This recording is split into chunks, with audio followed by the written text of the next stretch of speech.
Alright. Bacon.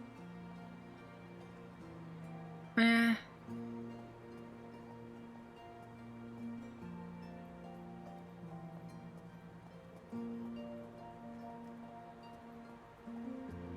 I think Nandy's shop. Obituary. Olivia Lynn.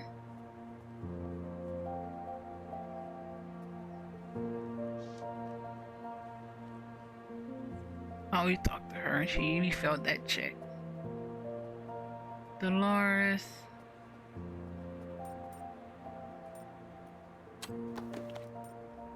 Dolores. Killer.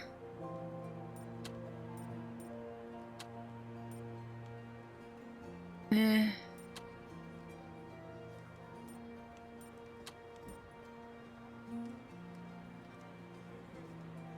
Apothecary. Let's just see if there's anyone in Nandy's shop.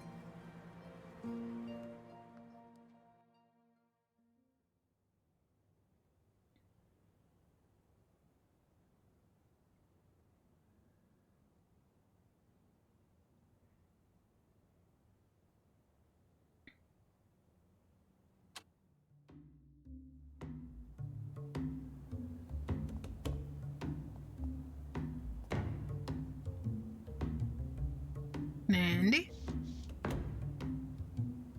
Can I get some peanut candy?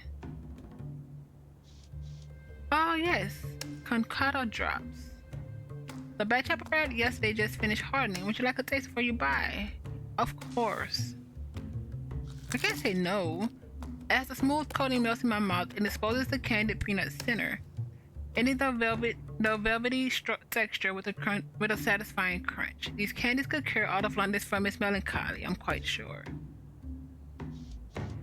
I'm glad a taste of my homeland can bring others the same comfort it's always brought me. As it happens, the candies are for Beatrice, who's in a rather uncomfortable bind at the moment. But of course I understand. Take them free of charge. She hands me the tin of treats with a knowing sparkle in the eye. Many thanks, Nandy. I'll pass them along to Beatrice. I assume these kunakata drops are all the rage in Cape Town. What do you mean, High Guab? Who Gabe? High Chieftain Mubuyazi has given Cape Town her original name back. Oh, I didn't know. By the Saints, the Arzian have certainly been busy since the spinning scandal of the Conference of Berlin. Thankfully, Nanny doesn't appear offended by my faux pas. The Coast Sisters dumplings reign supreme over there. Preparing my candies is simply a persistent anchor to the ever-fading memory of my original home. We're not from from Zululand? I have lived in Zululand for over half my life. So to the Londoners, yes, I am from Zululand, but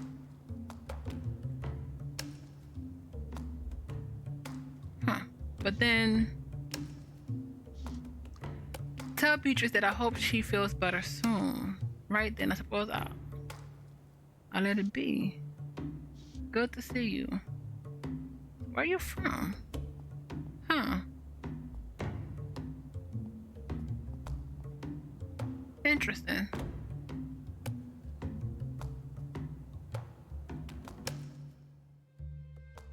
Got her peanut butter candies. So now it's just the laundry woman and then her medicine.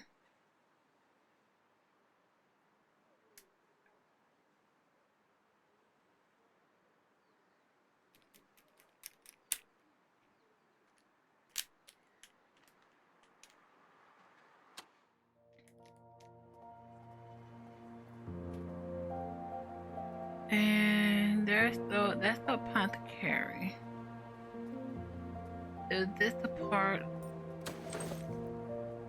What does the candy look? Oh, nice tin.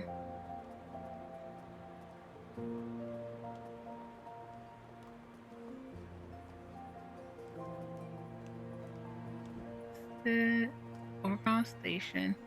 Eli McBride. Anything new?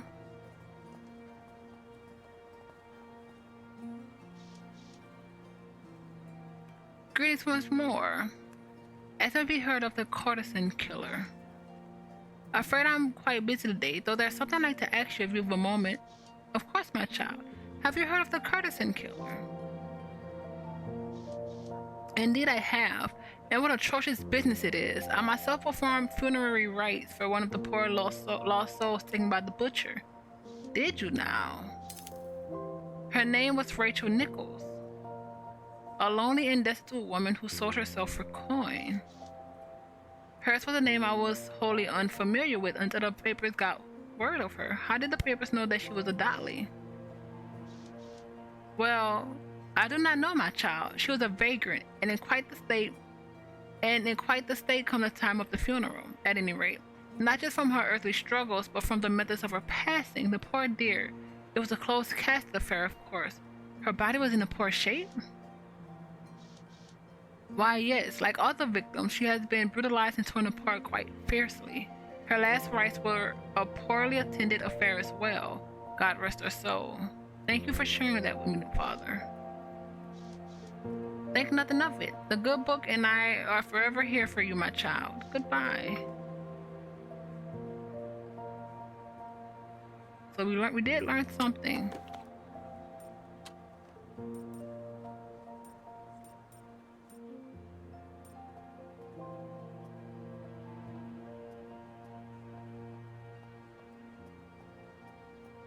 But this isn't where the laundry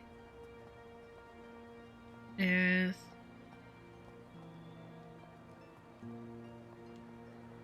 Which is fine.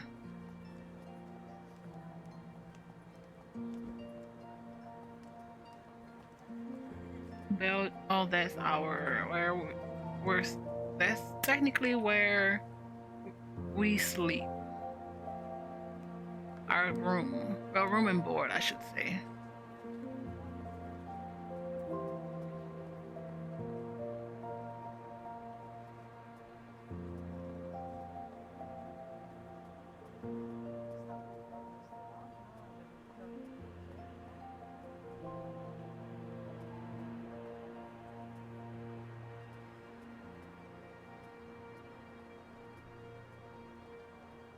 That's Eli. They just talked the bacon really well. See if we can pet him one more time. Nope. Let's pet him. Yep.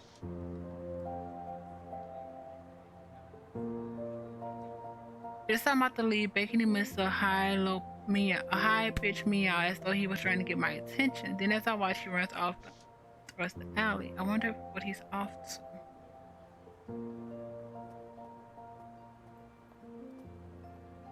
What alley?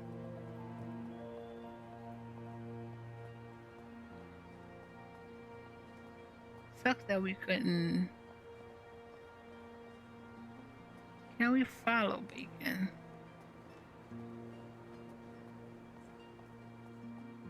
That's Poe.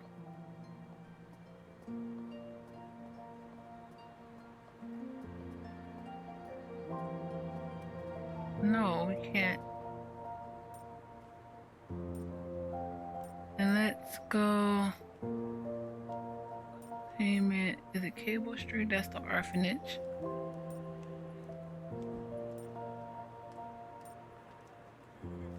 Laundry. There we go.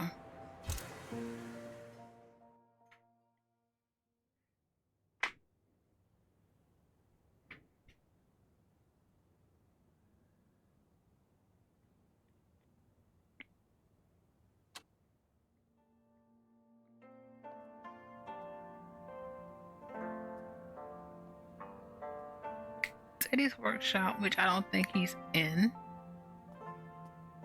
Well, at least you know Teddy. I'm guessing you don't know Atticus. But Teddy knows Atticus.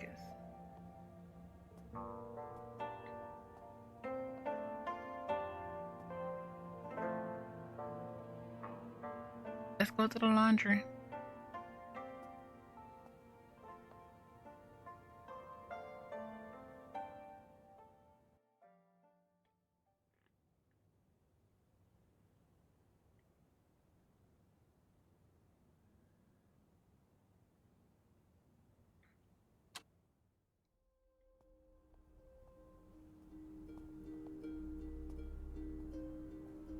Laura's chin. Lovely to see you, Clara. Have you taken care of the thorn in my side? Good news indeed. I spoke to Molly. She's willing to front you the money until things settle down. You went to her? You got some plums, girl. Who would ever possessed you?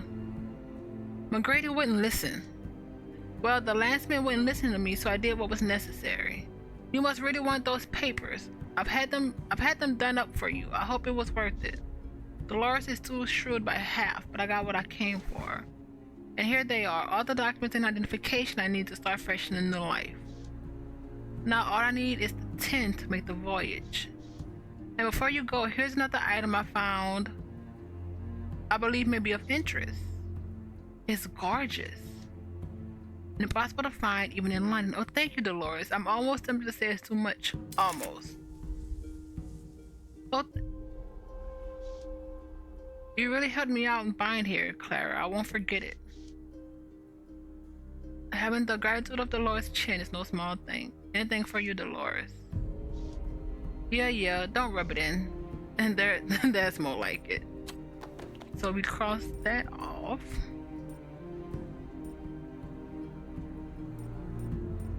And then the pills are next.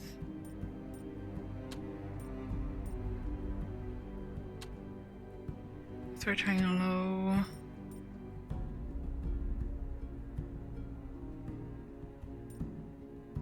And then what does this? Now I like this fan. I really like this fan.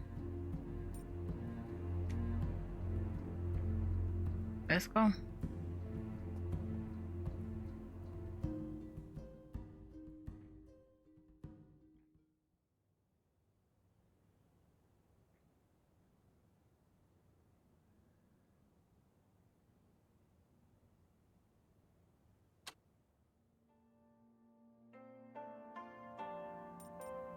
Why? Oh, I'm about to say, why can't we? Let's see, were there anyone else to talk to here? Nope, it's the station. Which is fine. Sora Square.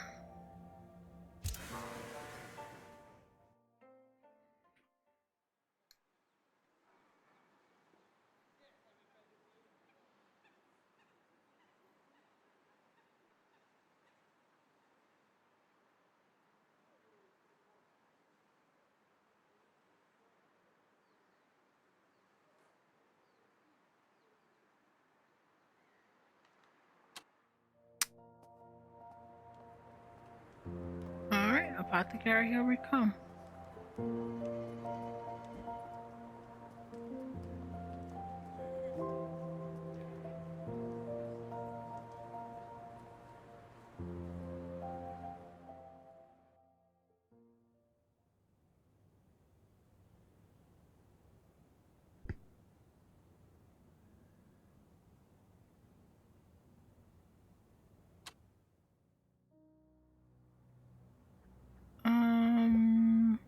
Web of roots. The roots are the least unnerving thing present in this room. I wonder if they're natural or if garden is feeding them something unique. Oh, so we haven't been here before with her. Huh, glowing bottles. Quite the eye catch. I wonder how well they sell.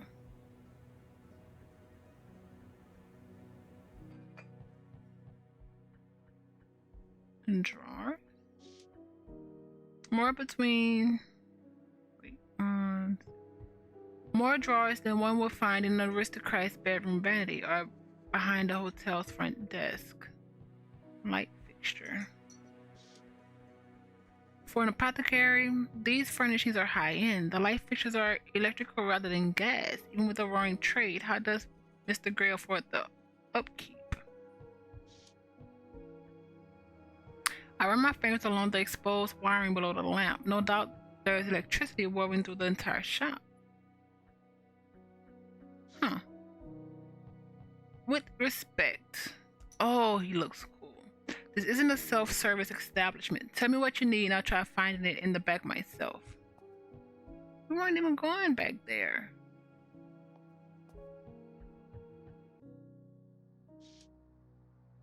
The chemist combs his fingers through the wispy hair atop his head. There's a clinical luster in his brass buckled apron, rubber gloves, and adjustable monogoggle. He seems more dressed for a dissection than the measurement of pills. Good day, how can I assist you?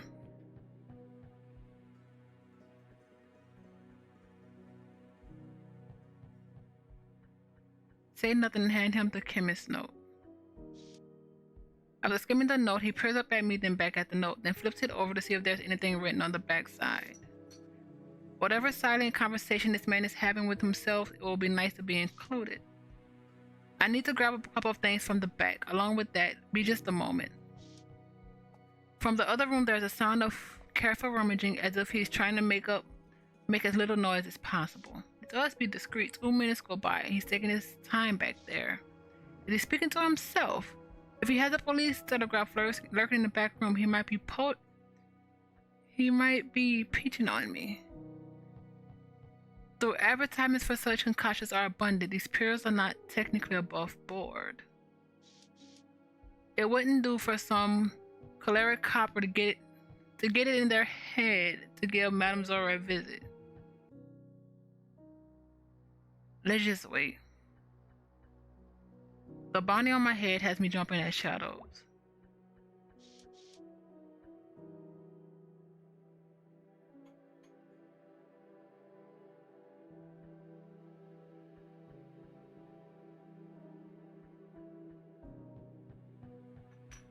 Oh.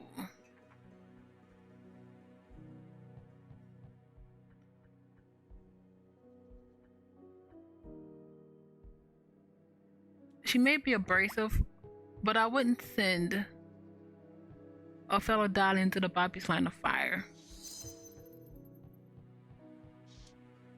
I'll work something out with the officer should they come to that. Time to face the music. I can hear his imminent return. I apologize for the long wait. It appears I'm low on stock and out of the twine. I suppose the substitute will suffice. He sets down a container of silk sutures, wrapping paper, and the bottle itself. The label reads, Saxon's English Female Pills. He wraps up the medicine with compulsive precision, using the magnifier in his monocle goggle to make sure the corners are folded ever so neatly. It's quite alright, right? In truth, I should be the one apologizing. For assuming you were splitting me over the pills and how I have been considered, and I might have considered pitching half of your shopping retaliation. It's nothing. He retrieves some shears from his apron's pocket and cuts 2 parallel lines of silk thread. I understand why he took so long trying to find his twine if this is his last resort. That bit of thread costs a shiny shilling. It's no wonder only surgeons can afford it. There we go though. I'm sure my bow ties could use some work. I tried to make it look as innocuous as possible. Like a candy gift package.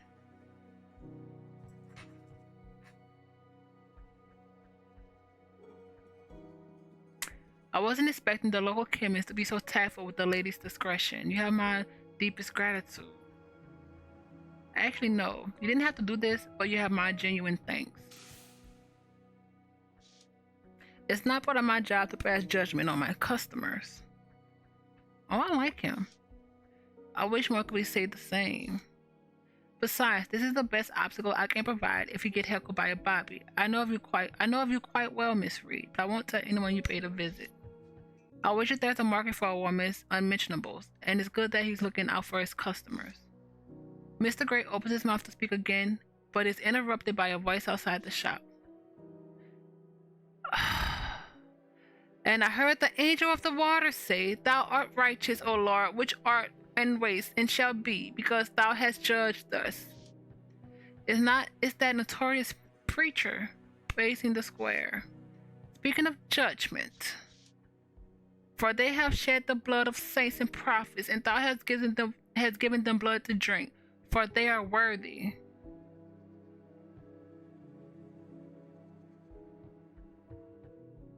What are your thoughts on the preacher?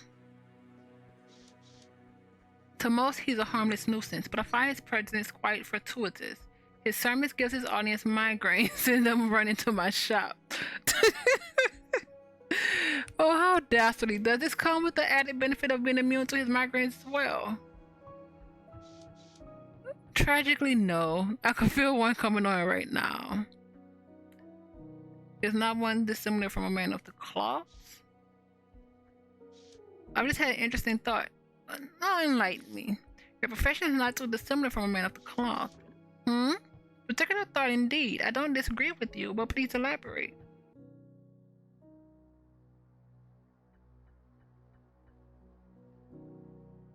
That's funny.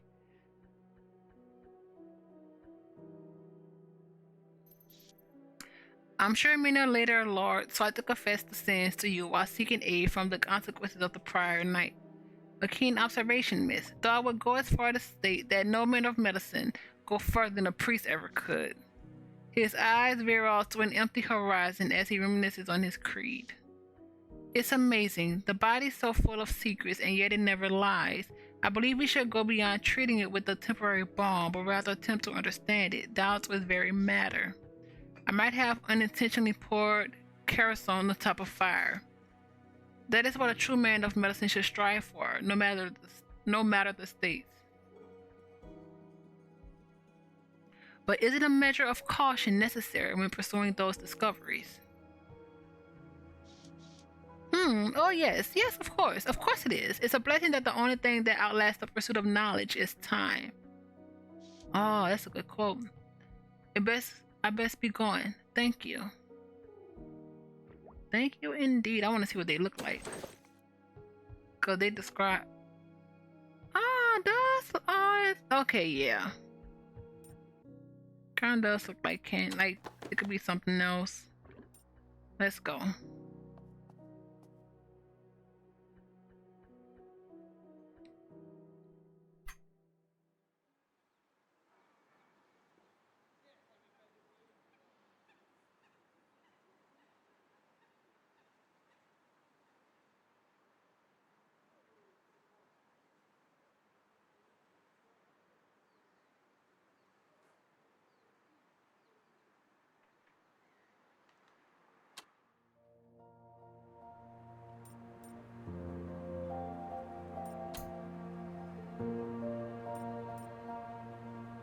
Wrong one.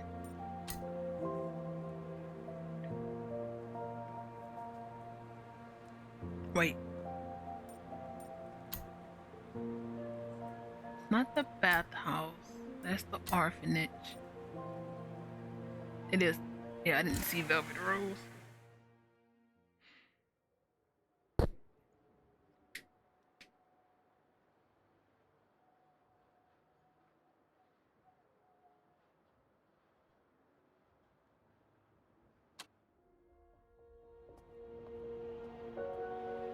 Velvet Rose, we go. Wait. Is he coming toward... Hold on. Give me a moment if you will, mademoiselle. Some questions for you if you don't mind. The man in front of you is a centaur. Not young, though noticeably spry. The deep lines and old scars on his face speak about life of work, though his clothes are pristine and sharply pressed. It is said that two-thirds of London centaurs find themselves in Scotland Yard, or else serving queen and country among the troops. This curious man is likely a plainclothes officer troubled in a starched suit.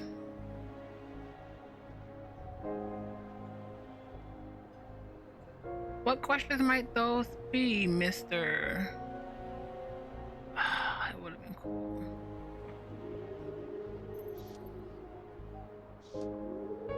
Your best Chalamet Duval, mademoiselle. A pleasure to make your acquaintance. I'm grateful for your understanding.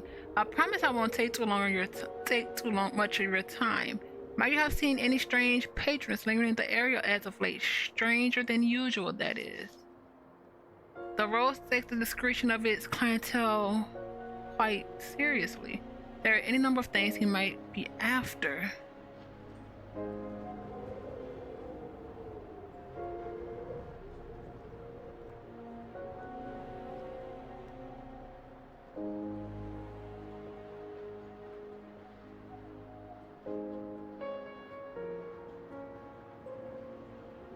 I'm afraid I've witnessed only the usual gamblers and ginsok, sir. What's a ginsok? Drunkard.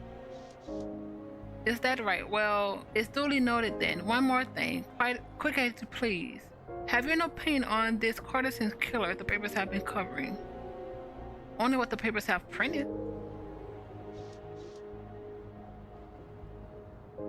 Ah, cool.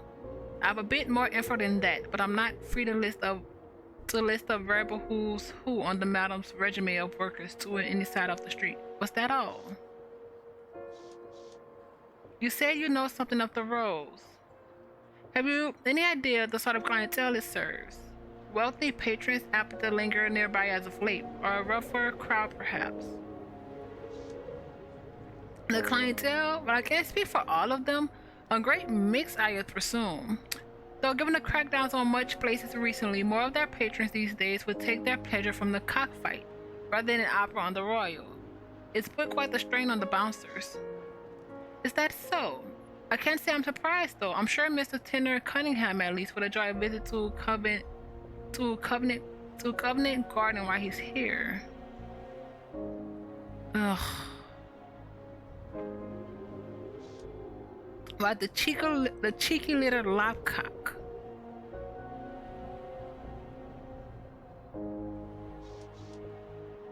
He has to be paying for Cunningham's current poly. Likely he knew me all along. If there's one thing more worrisome than a flat foot, it's one with a brain between his ears. Best I eradicate myself from this. That he would, Mr. Duval. Now, if you don't mind, I'm quite busy today and must be on my way. Fair enough, mademoiselle. My thanks for humoring an old nag. Good day. And to you, sir. Great. Now the Met's likely on my tail. London's just keep on giving. All the more reason to leave this town behind and never look back. Save.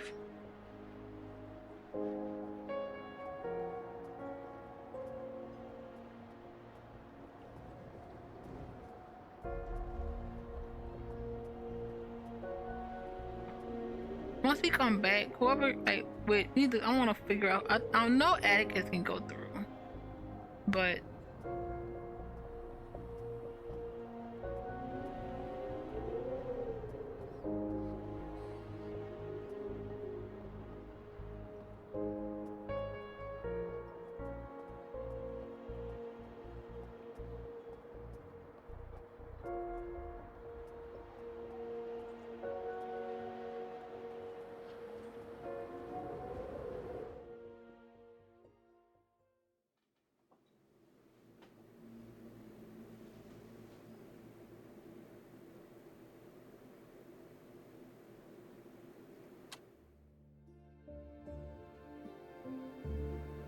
alright.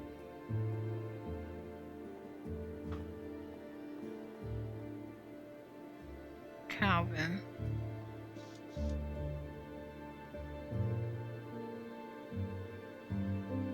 My imperious neighbor, my connoisseur cohort, who endures alongside me in the house of beautiful vice and misery. I knew you long before either of us took up in the Belljar cabin, dear. Cannot a man wax poetic on his lot in life? Don't tell me you even have turned psychopath, my noble adversary. Miss Clara Reed, what a shame. How many drinks are you in, Calvin? It's a stitch early in the chasing of a green fairy, is it not? I'm not inebriated, Clara, merely miserable.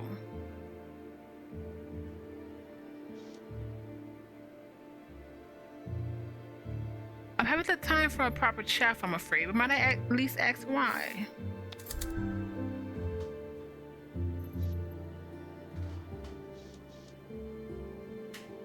It's those disreputable misers who make their homes around St. Paul's publishing walls? Indeed, am I truly destined to confine myself to the affront of the pseudonym? To persevere in the annals of history only to be history only by way of an anonymous echo, or else a wholly false personhood. Clem has left the bottle on his table. He pours himself a glass, places a cube of sugar upon his slotted spoon, and glares at it with watery eyes. As the torrid drip of the ice water erodes the point of his ire into the spirits below. One might have thought he'd have left such indignities as the misapplications of names and false titles behind. Calvin, for everything you are indeed a good poet. It's a rotten lot, but even I believe you should keep at it all the same. We achieve nothing by turning our backs to the world, eh? Nothing save the peace and the respite from injustice we so deeply crave. He does not turn and spit on the ground to undermine his point, but it's a close thing. Perhaps a lighter topic. Have you seen Texicus' latest work? Oh, of course, I'm familiar with my dear Texicus' latest endeavors. They are truly marvelous, are they not? Her soul holding on the blessings of Cleo from the earth. Her form is as regal and flexible as a willow bough. Well, you're certainly right about that.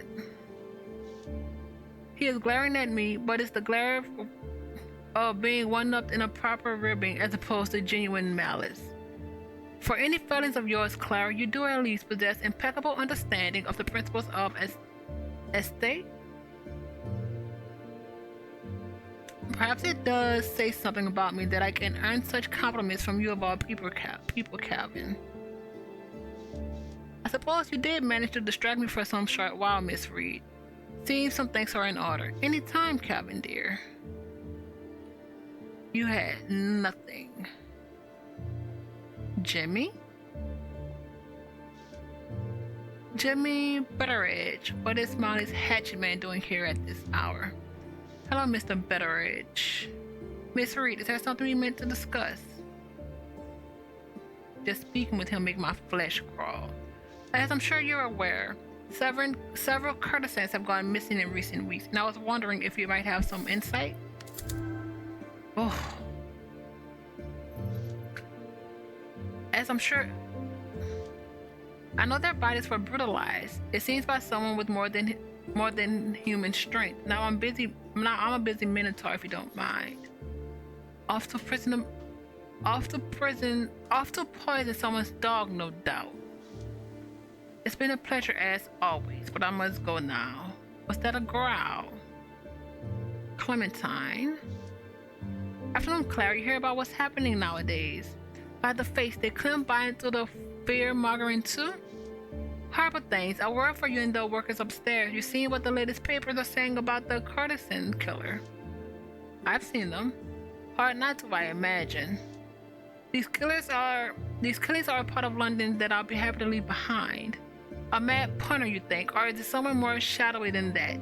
Could be some hardy-toity taking out them what get too close. I must admit, it's a fear I am not unfamiliar with. Another reason to ensure one has a network, that one is a person who will be missed. Things were much simpler in the days I ran with Molly O'Mallory in her life. You see that gossip monger lingering around earlier. Not the first time I've seen her around here. And speaking just between us girls, my duck, she hasn't sampled the wares upstairs any of the time she's been. She's only after clients' personal details, one would assume. That's not at least not as far as I've seen. But what does old Clem know? On to brighter things. Ready for that dram. Sorry, I have a delivery to make. Well, Miss Busybody, you know where I'll be. I need to deliver Beatrice the medication before I start drinking with Clem and forget all about it. Let's look at the police gazette. Oh, nothing really. Let's go up.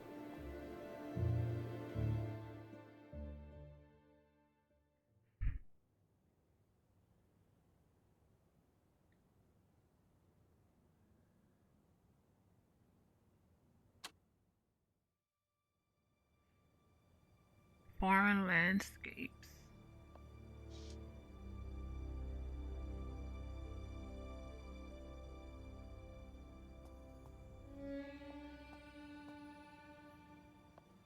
Tooth powder. This was here last time, wasn't it? Yeah. Who is Lou?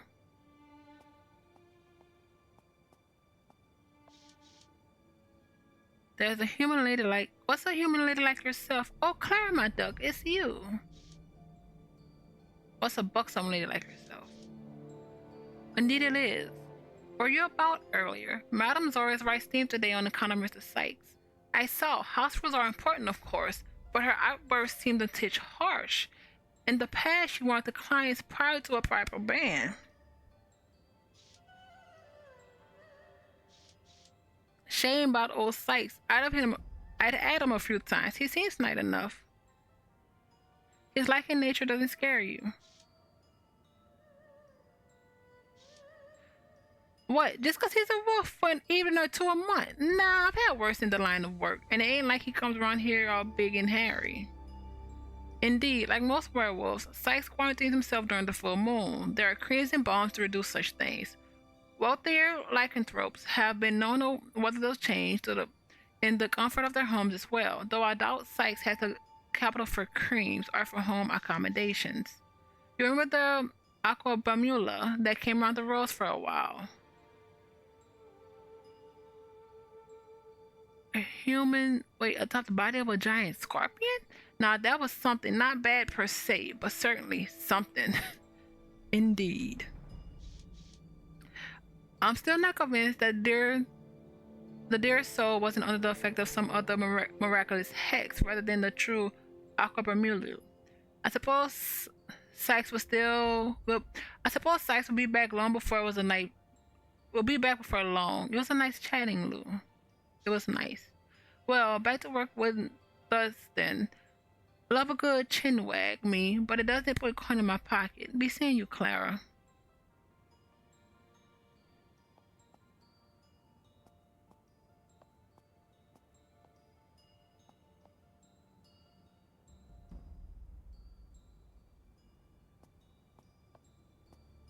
Alright, Beatrice. B turns to regard you. She's anxious but hides it well. You're back. That must mean you were successful?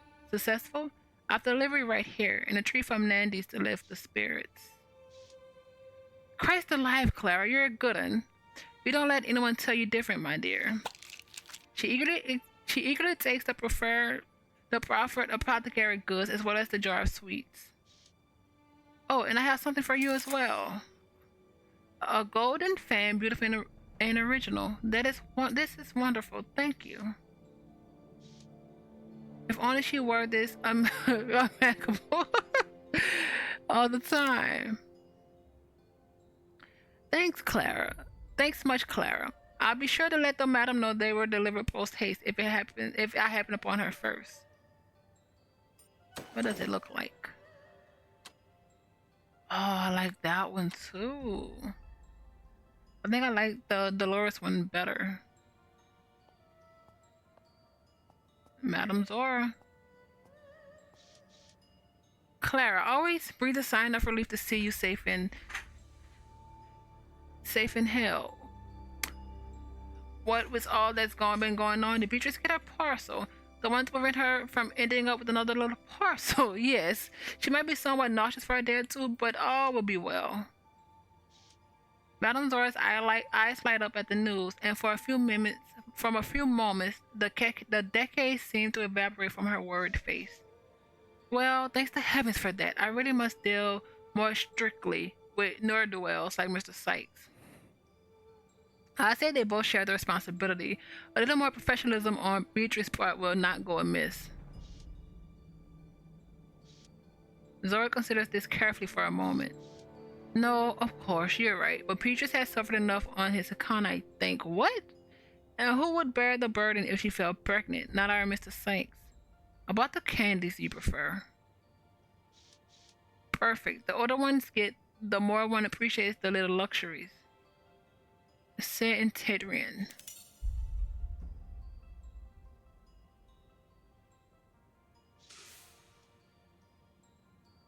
I hope she appreciates it. Well, I suppose I'll be off now, Madam Zora. Take good care, my dear.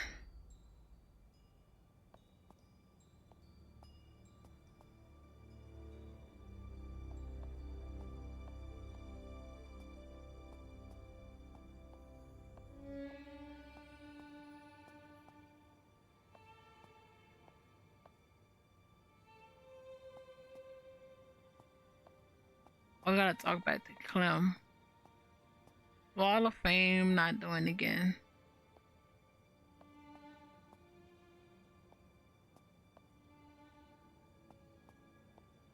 Wardrobe also not doing again.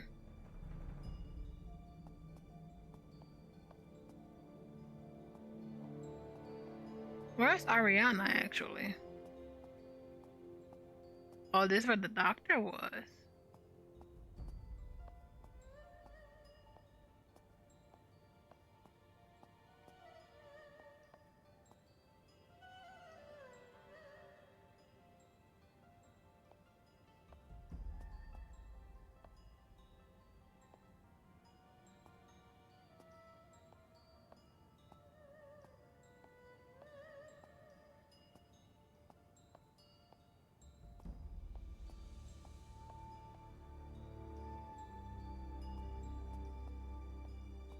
Oh yeah, no.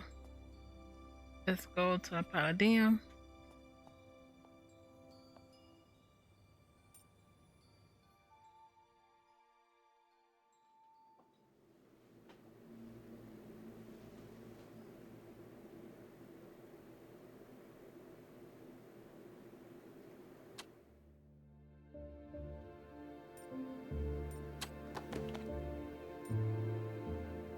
Ask a detective about the case. I did not read that. Investigate. Ask a friend. Then ask a detective. How many friends? The only friend she really. How many detectives do she know? Oh, let's go to Lefty Brown. Oh, we talked to you already.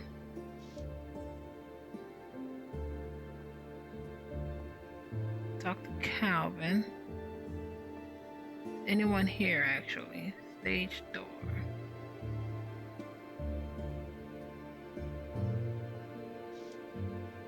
This green room doesn't need to my performance.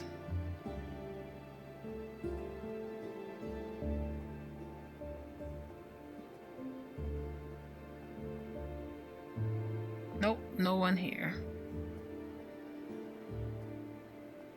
Let's go talk to Clem.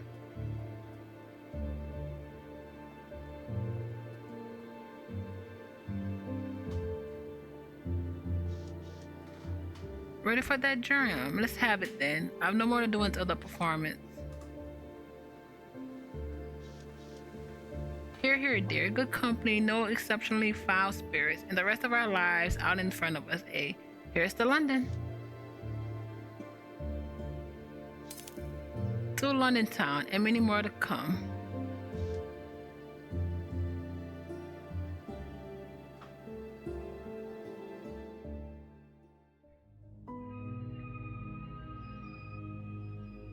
Dreamer is one who can always find a way in moonlight.